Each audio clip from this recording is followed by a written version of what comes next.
We're on a run of management and communication and culture type topics, and today is no different. We talked way back about the advice monster with Shannon Minifee. We had Jeff Birmingham talking about how to be present and aware at your work. And today we're going to talk about delegation and the myths around delegation and how delegating might actually be holding you back. And if that's something that is a problem for you as a small business owner, you're going to want to stay tuned. Welcome to the KeyHire Small Business Podcast, hosted by Corey Harlock, creator of KeyHire Solutions, where small business owners learn how to build stronger teams, simplify growth, and scale confidently. Got feedback or topic ideas? Send us a text. If you're listening on a handheld device, tap the link in the show notes to message the show. Subscribe or follow on your favorite platform, and follow KeyHire Solutions on social media for more insights and updates between episodes. To learn more about how KeyHire can help scale your business, visit keyhire.solutions. Connect with Corey on LinkedIn through the link in the show notes. Mention you're a listener, and he'll accept your request. And now, on with the show. Here's your host, Corey Harlock. Just want to thank everyone for the comments coming in. Nothing to review here this week because we just want to jump into the show. Apologize for the voice up front. A few weeks back, I attended the Black Swan Negotiation Mastery Summit. Chris Voss would call this my late night FM DJ voice. So I have to speak nice and slow, and I can be very disarming and very convincing. So anyway, let's get into the show here today. Our guest today is Atiba de Souza. He's an author, entrepreneur, and relationship mentor who helps leaders escape burnout and build teams that can take ownership. His book, The Delegation Trap, It's Not Them, It's You, teaches leaders how to let go and get results. With 25 years leading businesses and championship youth football teams, his mission is clear: transform overwhelmed bosses into confident leaders and teams that thrive even when they're not in the room. Let's bring on Atiba. Hey, thanks for having me. Good to see you. Good to see you again. We met a little while back, and I think, where are you sitting right now? I'm in the Philippines, over in Manila. Right. And if I remember, you split time with between Manila and Washington, right? Well, Manila and the U.S., not so much D.C. I spent 40 years in D.C. I don't need to go back. Right. Yeah. I sometimes connect in Dulles to go to our place up in New York, and it is the worst airport. Yeah, it's gotten better. It has gotten better over the years. It's not perfect, but it's getting better. Well, I would hate to see what it used to look like. It used to be bad, and actually opening a brand new terminal, so that's going to make it even better. So we're here to talk about delegation myths and how delegation could be the thing that's holding you back. Yes. Walk us through what's your experience with delegation? Where did you come up with your theories and your philosophies? Yeah. So number one, I've been in business since 1996. So it's been 30 years, and I've run a bunch of different types of businesses. I am that true serial entrepreneur. I've run teams from 2 to 32 multiple times in that time frame. And I'm not sitting here and going to tell you that I'm some big superhero, because I'm not. I actually have made every single mistake multiple times. I have failed multiple times. There was one point, it was a 2-year period where we had a retail location in a mall, and we needed to hire 6 positions, 6 people to fill all of the hours. And in a 2-year period, we hired 200 humans to fill 6 positions. That's not a good ratio. That's an awful ratio, right? And so when I talk to business owners, when I say, hey, there is a mistake that you've made that I haven't, I mean that. Yeah. Okay?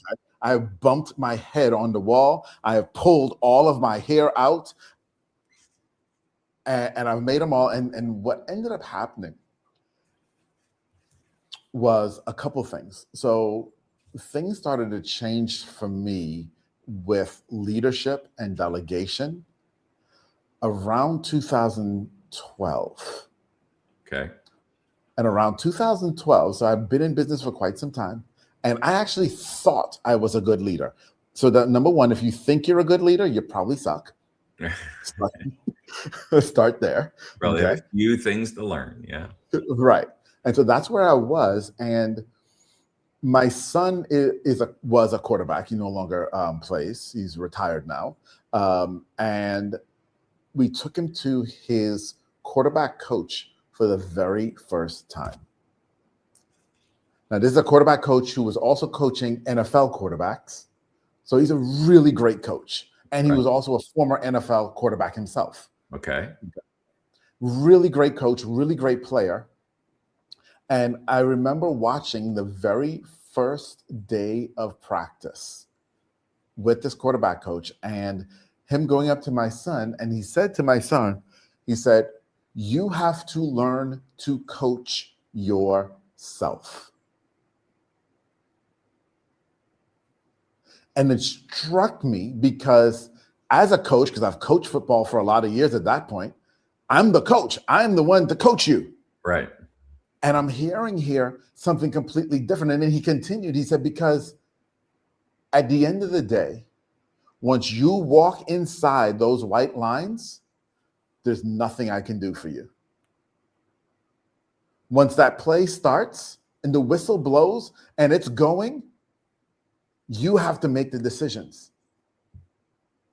When that play is over and you need to move to the next one, you're the one who has to figure out what I did right, what I did wrong, and how do I need to adjust play to play. Yeah. And it started me to realize that I've been thinking about delegation wrong the entire time. Okay. Right? Because what does a coach do? A coach teaches and then he delegates the action to the player to go do. Yeah. And the coach also coaches the group. They're not coaching, my son plays hockey. They're not coaching 15 individual skaters. They're coaching the group to get them, and they're essentially coaching to the lowest level for the most of the time, right? Right. Yes. And so they're, okay, keep going. This makes sense. I like it. And so that started my understanding that I was wrong. Now, I got better in learning that, but I still wasn't great because I was still bumping my head a lot, right? And in point of fact, that story I told about the 200 people that I hired happened after I had learned that lesson. Yeah. Okay. So like I said, I still bumped my head a lot because what it did for me was it took me to a place where I said, okay, so if I'm supposed to coach you and you're going to go do the thing, then let me give you SOPs and lots of them. And so I became the SOP king. Right. Okay. Management. Yeah. I remember at one point bragging that we had 300 documented SOPs. Right. Okay.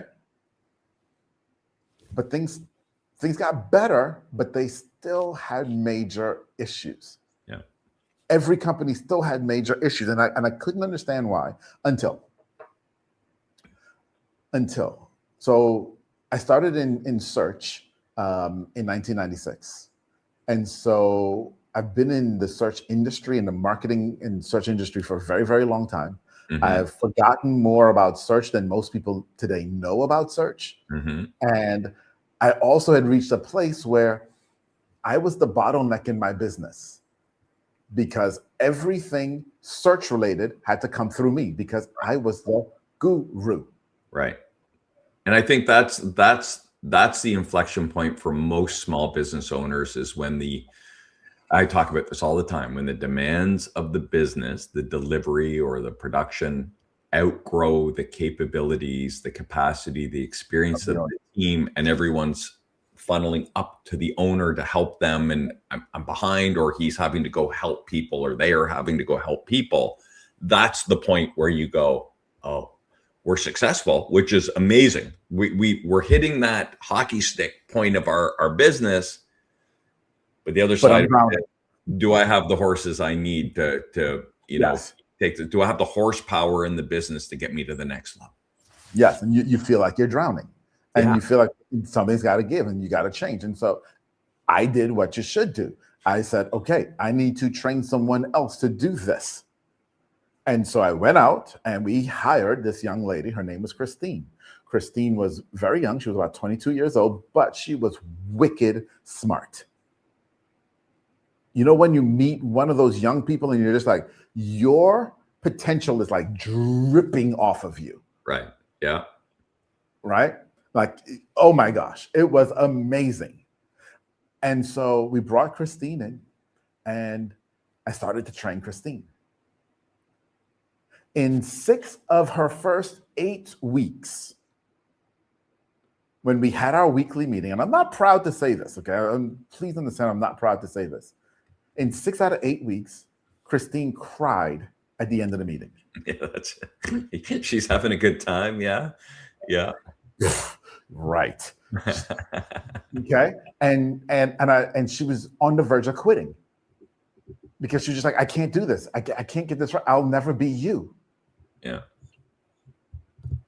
And I'm sitting in a place at that point where I'm like, okay, I have tried every delegation technique that I know, and I've read every book on delegation that Amazon sells. Right.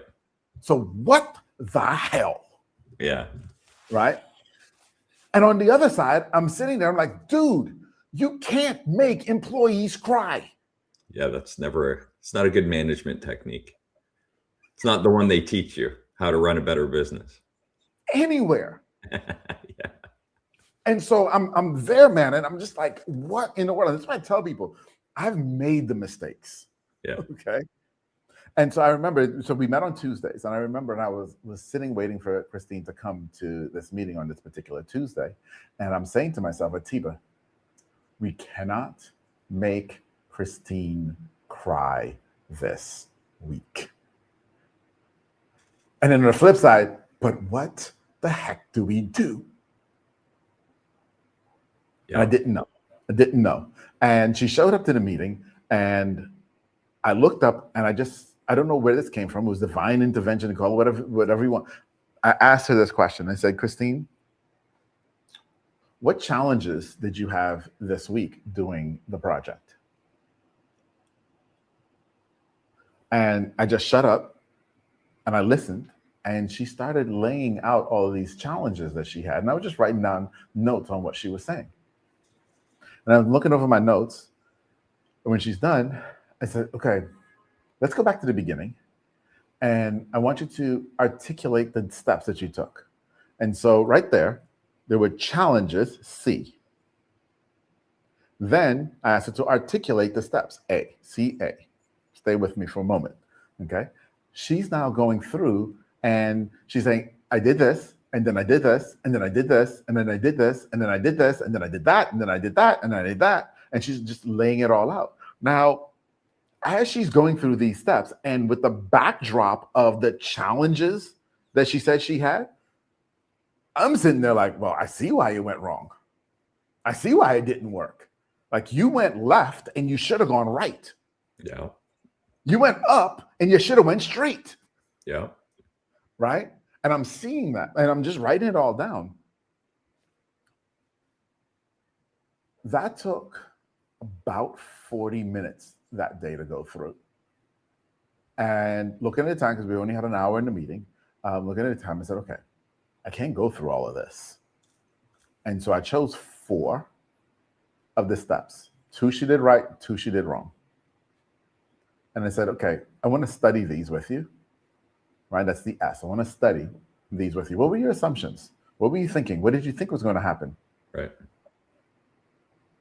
And what it illuminated for me very clearly was the way she thought.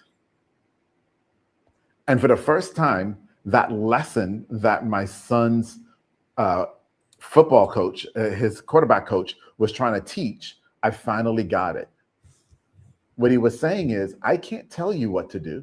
I can teach you how to think. And when you're on the field, you got to figure out how to think on your own. Right. Okay. And right there in that moment, I realized Christine's thinking was here, mine was here. And there was a gap. And my job was to help her cross that gap. Yeah. Okay. So that's how I came up with what ended up becoming our case method. Okay. Okay. Which is a repeatable process to actually help you to delegate better and create ownership in your company. Okay. Yeah. But yeah, it was literally born out of pain. It makes sense. I mean, as soon as you said she was dripping with potential, I was like, okay, well, she doesn't have any experience, so you're going to run into some problems, right? You're expecting, and I've talked about this all the time. It's when you hire for potential, it's low value to bring in. You get a better, you don't pay as much, but the return on investment is long tail, because they don't have the experience and the capacity to draw upon to help improve the business. You need to bring them up to speed. So it's going to take 12, 18, 24 months before you've seen the return on the investment, but they're more affordable to bring into the business. And this is where a lot of business owners get stuck, because they're like, I don't have that much money, so I'll find a real young go-getter. We'll bring them in and we'll turn them loose. But you're turning them loose, and like you said, they're making decisions, and you're like, you made a succession of bad decisions, not because you're not smart or not trying. It's because you don't have any experience to draw upon. So every mistake you make inside my business is your experience. Yes. And so you're paying for her to gain the experience. Yes. But if you go out and get someone with experience, high dollar value, high ticket price, right? Sticker shock. But when they come in, the ROI is immediate, because they can start fixing things before lunchtime, because they're going to walk and go, oh yeah, there's a constraint. There's a constraint. We shouldn't be doing that. Right. And so the ROI is immediate, and down the road, they'll pay for themselves. And this is kind of that dichotomy that we work with, is budgetary constraints. So what can we afford? Who can we bring in, and how are we going to manage them? And that's the mistake a lot of people make often, is we bring in someone with a ton of potential, and we turn them loose and expect them to deliver like, someone with 10 years of experience. And then when they don't, we get frustrated. So that story resonates. It makes a ton of sense. Yeah. And we should never expect someone with potential to produce like someone with a ton of experience. And likewise, it's the other reality too of hiring someone with a ton of experience is you got to make sure you bring in somebody that has your ethos and value structure. Yep. Culture is a huge part of it. We have 3 areas we hire to, right? Culture, experience, capacity. They got to have the 3 pieces that, So otherwise it doesn't work. Yeah. And I mean, you have to hire for the right experience. We've talked about this tons on the show, but people will go out and get that high dollar value player, but they put them through a really bad hiring process and interviewing process, because they're referred from a buddy.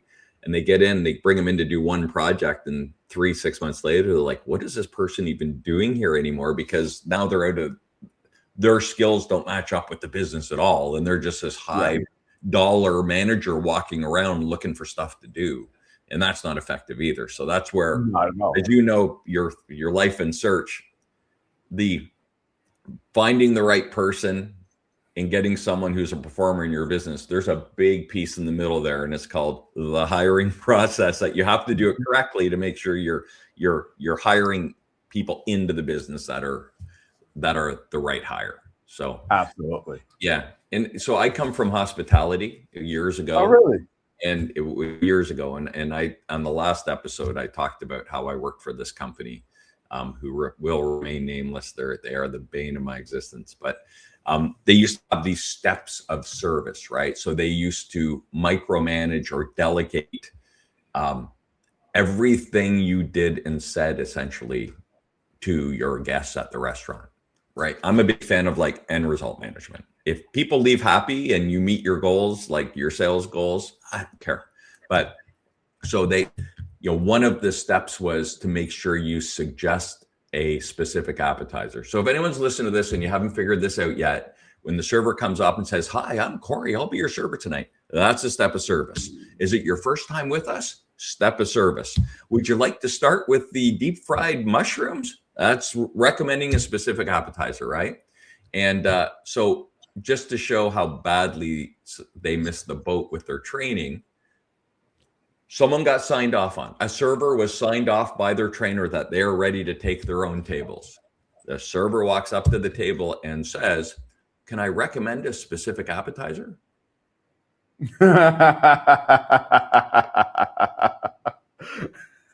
Right? And that's where this whole like trying to control, like your coach, right, is saying, "I'm not going to control you on the field."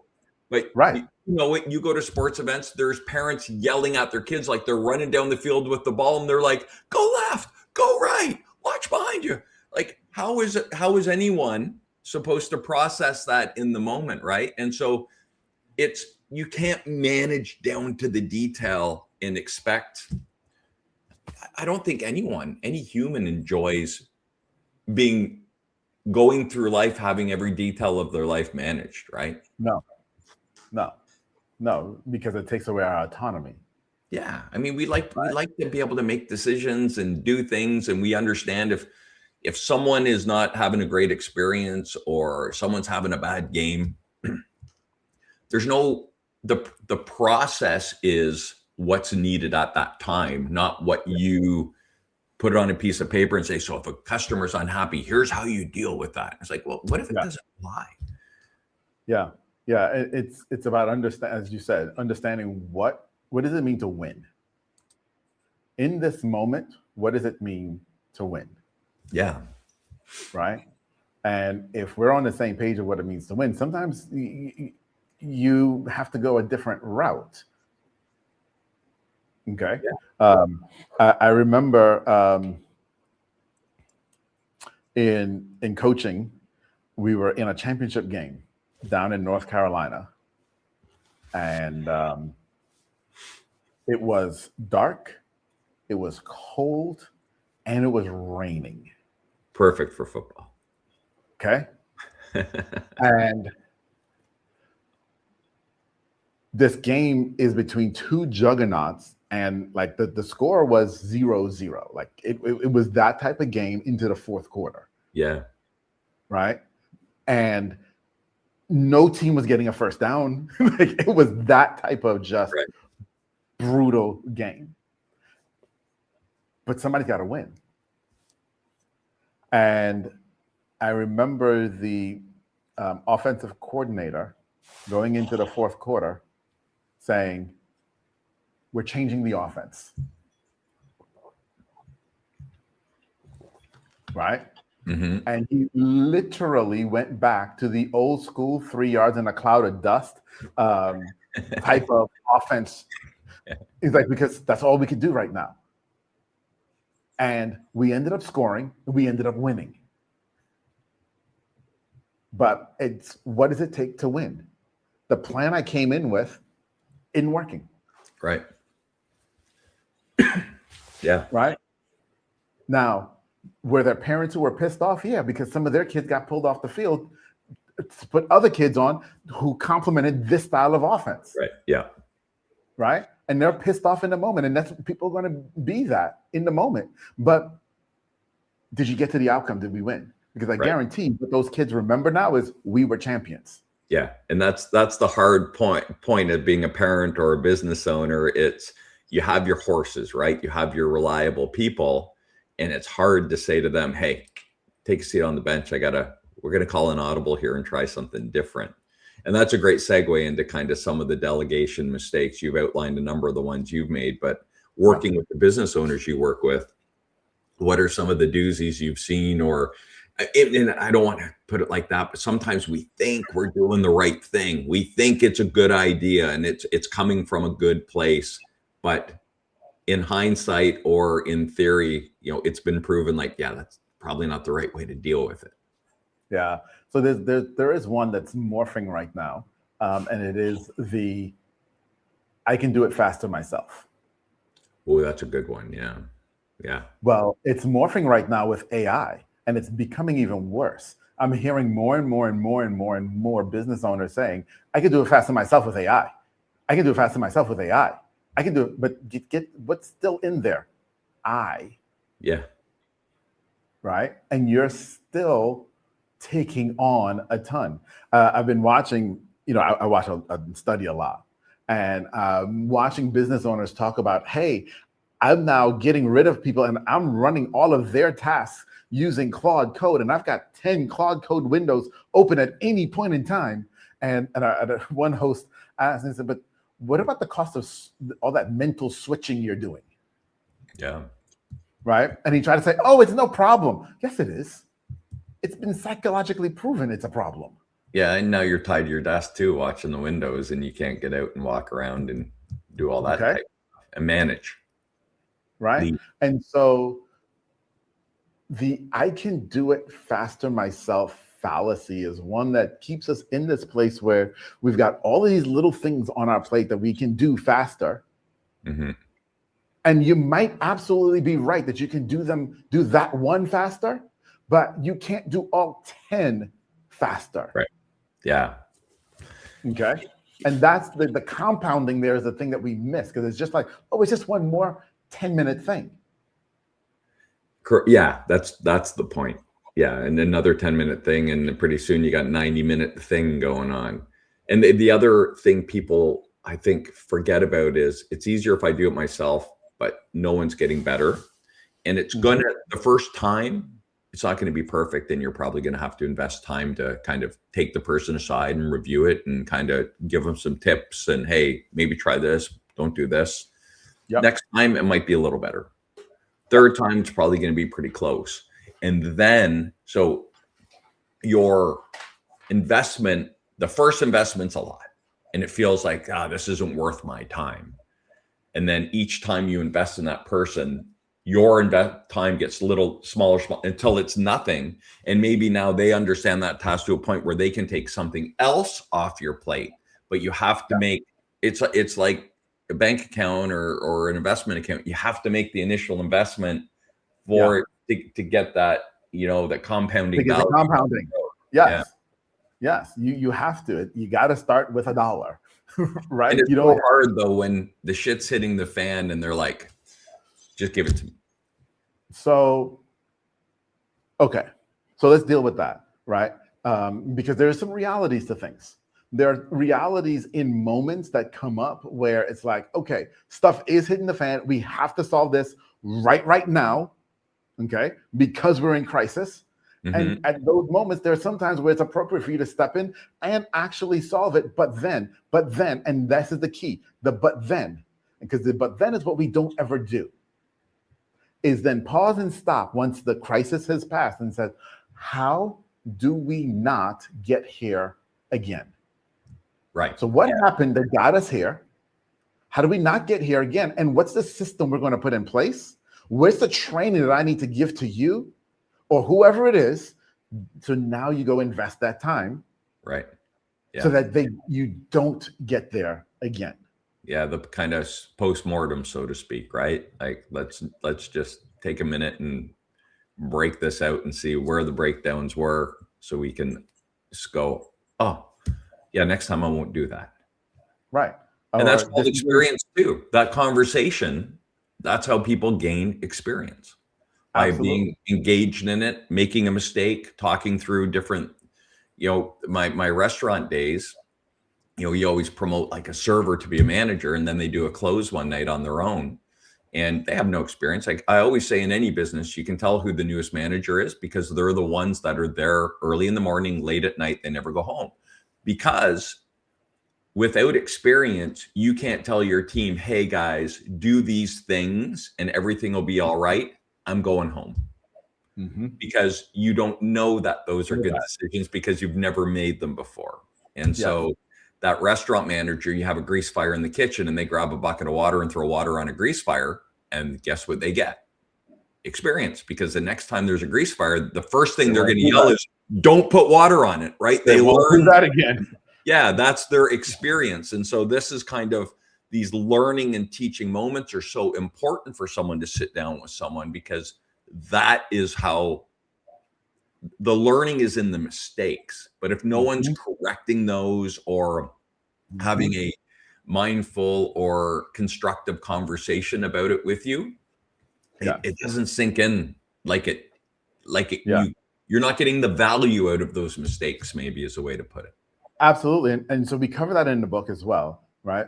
Because number one, when you look at the case method and how we lay out the case method, we start off by saying, hey, you're going to delegate this task or project, whatever it is, to this person. And that first time, we both know they're going to mess up. There's going to be challenges. We know that. Right. So why not set that as the environment? Yeah, amazing.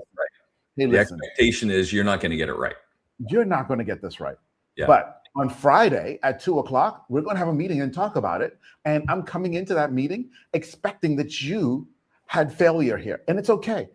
Yeah. It's okay to fail. I want you to come in and tell me all the ways that you failed on Friday, and then we'll help you be better.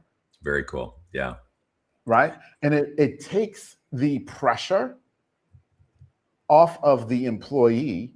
And now they can actually just approach the project, approach the task, approach the thing with a genuine heart of, okay, let me try to get this done. And I know what the win is. Let me do the best I can to actually get there versus getting that puckered butt feeling. Yeah, here we go. Yeah, for sure. Okay. So, and expecting to get yelled at on Friday. Yeah, exactly. And it's funny right now, my wife and I are watching the Gordon Ramsay little mini series on Netflix or whatever. I'm a big Gordon Ramsay fan. I used to work for a chef in Australia who trained with the same people Gordon Ramsay trained with. So he was like equally crazy and just demented. And I love the guy. His name is Paul Maroney. Best year of my life. But he's opening a restaurant. And they're doing a soft open, which is like you invite everyone in, you give them free food, and you just want to get that feedback, and you want to run your team through it, right? And at one point, he's saying all the time, "We're here to make mistakes. Like, don't worry, we're going to screw this up, but we want the mistakes so we know where we need to fix." And so he's going like table to table talking to people, and everyone's like, "Oh, it's great." And he's like, "That's not what I want to hear. I want you to tell me what we screwed up. Help me tell." And it's kind of an interesting, because you see him as this huge ego guy, right? And he's like begging people to tell him how they screwed up, but no one will, because it's like Gordon Ramsay and I want to get him mad or whatever. So it's an interesting point, but it's super valuable. So walk us through your case method quick. We'll use that as the kind of as your advice, and then we can get to your book and all that good stuff. Okay, fantastic. So the case method, believe it or not, is 4 simple questions. Okay, it's 4 simple questions in a process that you repeat. And you repeat and you repeat and you repeat. And in that process of repeating is where the beauty really happens. So the 4 questions, and we outlined 3 of them already. So the first one is, what challenges did you have? Right? Okay. When we set that expectation that they were going to fail, coming in and asking what challenges they're prepared to tell you. Right. Yeah. Right? Here are my challenges. When you hear their challenges, you say nothing. This is the hardest point for business owners. In this moment, shut your trap. Yep. Just take notes. Okay? Poker face it. Yeah, no advice. Nothing. You're just listening, right? Because you want them to feel heard. Because the last thing you want is to impart judgment in any part of this process. Okay. That ruins it. Okay? So, C, what challenges did you have? A, let's articulate the steps. List all the steps that you went through. Again, say nothing in the steps. Just list what they say. Okay? S, you're going to choose 4 of the steps. 2 they did correctly, 2 they did incorrectly. You're not going to let them know which ones was which, right? But you're going to go through and say, okay, so tell me about when you were working through this step. What were your assumptions that you were coming into this step? What did you expect to happen? What actually did happen in that step? In that moment, now, as they're articulating that out for you, you're actually getting to understand the decision process that they went through. Right. Okay. Okay. Now, as we said earlier, that gives you the understanding that this is their line of thinking over here, and your line of thinking is over there, and there's a bridge in between. For most of us, we say, okay, I see the bridge. Now, let me tell you how to cross the bridge. First, put your left foot forward. Then put your no.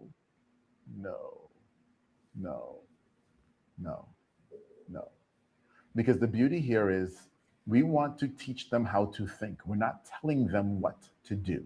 Right. Okay. And so because you know where they are, and because you know what the outcome should have been, you know what it was supposed to look like, your job now is to ask questions of them so that they take steps across the bridge themselves. So you said that you made the assumption that you had 5 widgets when you started this, but what would have happened if you had 7?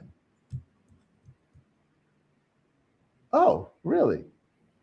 Huh. And how would that have changed things for you? Right. And you let them walk across the bridge themselves. And here's what happens when they walk across that bridge. They get to the other side, and then they throw their hands up and they say, victory! I did it! I figured it out! I'm a genius! Yeah. That's exactly what you want. Yep. It's smart because that's where the learning is. When people, the learning's in the struggle. It's not in the easy win. Yes. You see it in sports all the time. Teams will steamroll some easy teams and they show up to a game with a really good team and their play is dropped because it's become easy. They haven't been challenged, right? And they just kind of get a little lazy. So I like the message. So the C is, walk me through this again. Challenge. C is what challenges do you have? challenge. A is articulate the steps. Yeah. S is study and dive deep. And then E was the unexpected one that I found. What was easier than expected? Interesting. Yeah. Okay.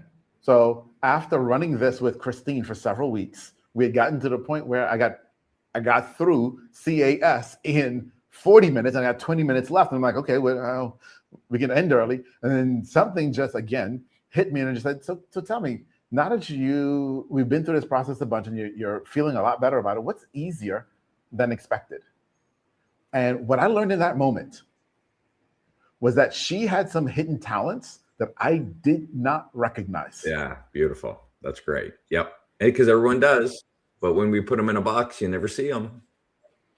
And because of her hidden talents, and because now I see and know those hidden talents, now I can also start to see how she can affect the process. Now that she understands how I think, now she can bring her own genius into the process because of her hidden talents, which then makes it better than me.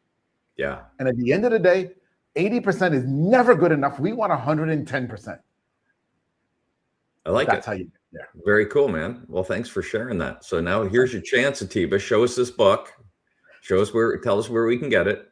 Delegation. So the book is The Delegation Trap. It's not them, it's you. And you can get it at thedelegationtrap.com. Thedelegationtrap.com. Yep. And when you buy it there, I'll be honest with you and tell you, you're going to pay more than you're going to pay on Amazon, but we've got some really amazing bonuses that we've added in.